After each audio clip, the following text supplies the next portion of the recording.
একটা আউট করার পরে তো আরও বেশি কনফিডেন্ট বেড়ে গিয়েছিল। একদমই নার্ভাস ছিলাম না।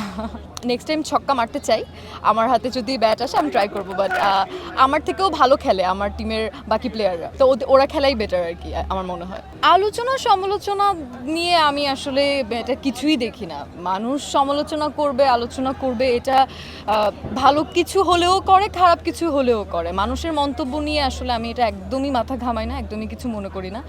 আমার কাছে মনে হয় যে নতুনত্ব কিছু হচ্ছে, ভালো, সবাই মজা করছে, এনজয় করছে, কেন না, হোয়াই নট। আমি আসলে খেলাধুলা খুব একটা পছন্দ করি না, যেহেতু ব্যাডমিন্টন খেলা হয়েছে ছোটোবেলা থেকে একটু আধটু, সো ব্যাডমিন্টনটা একটু পছন্দের।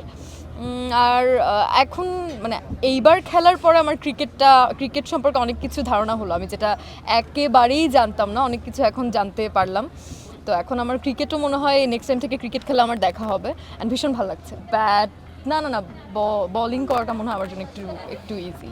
কোন ক্রিকেটারকে সবচেয়ে বেশি পছন্দ হয় আপনার বা কাকে ভালো লাগে ক্রিকেট? সাকিব আল হাসান, ডেফিনেটলি মাশরাফি ভাই, সাকিব আল হাসান।